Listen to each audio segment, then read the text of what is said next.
በካምብሪጅ የሕዝብ ጤና መምሪያ ስር ወደሚሰራው ወደ ካምብሪጅ ጤናማ ፈገግታ ፕሮግራም እንኳን በደህና መጡ። ከተልዕኳችን የአፍ ጤንነትን ማሻሻል እና በካምብሪጅ ማህበረሰብ ውስጥ ለነፍሰ ጡር ሴቶች የጥርስ ሕክምና ተደራሽነትን ማሳደግ ነው።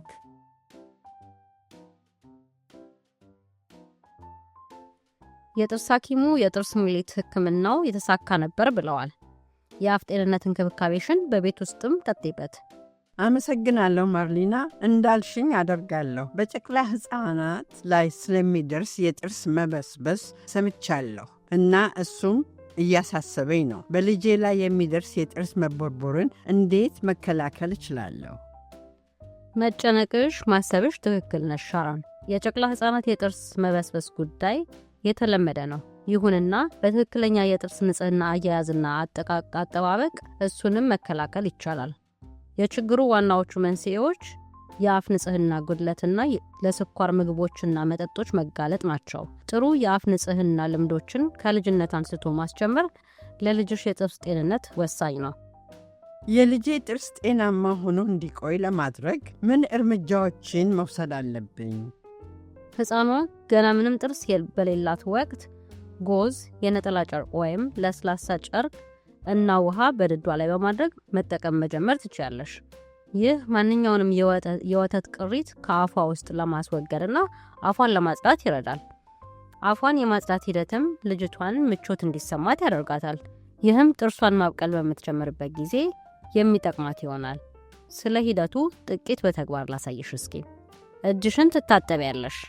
ትንሽ የጎዝ ቁራጭ ወስደሽ ለብ ባለ ውሃ ውስጥ ንከሪው። የረጠበ እንጂ ውሃ የሚንጠፈጠፍ አለመሆኑን አረጋግጪ።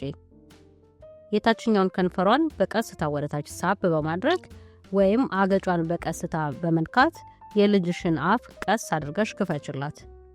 የረጠበውን ጎዝ በጠቋሚ ጣትሽ ላይ ጠቅለሽው የልጅሽን ድድ ላይ ቀስ ብለሽ ጠራጊው።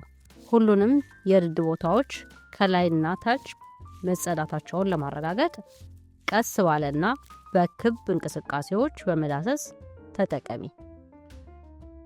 ያንን በፍጹም አስቤው አላውቅም ነበር። ሌላስ ማወቅ ያለብኝ ነገር አለ?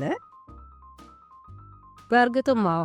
ለልጅሽ ከመስጠትሽ በፊት አንድን ፓሲፋየር ወይም የእንጀራ እናት ወደ አፍሽ ውስጥ አታስገቢ፣ ምክንያቱም ባክቴሪያ ሊያስተላልፍ ይችላል። እንደዚሁም ፓሲፋየርን በማር፣ በሽሮፕ ወይም በሌሎች ጣፋጭ ውስጥ ፈጽሞ አትንከሪው። እነዚህ ልምዶች ስኳርና ባክቴሪያን ወደ ልጅሽ አፍ ሊያስገቡ ይችላሉ። አመሰግናለሁ ማርሊና። የልጄን ጥርሶ ጤናማነት ለመጠበቅ የበለጠ ዝግጁ እንዲሆን ይሰማኛል። ጥሩ እየሰራሽ ነው ሻረን። በተከታታይ እንክብካቤና ጥቂት ጥንቃቄዎች ለልጅሽ ሕይወት ዘመኗ ጤናማ ፈገግታ እንዲኖራት ለማድረግ ምርጥ ጅማሬ ይሰጣታል።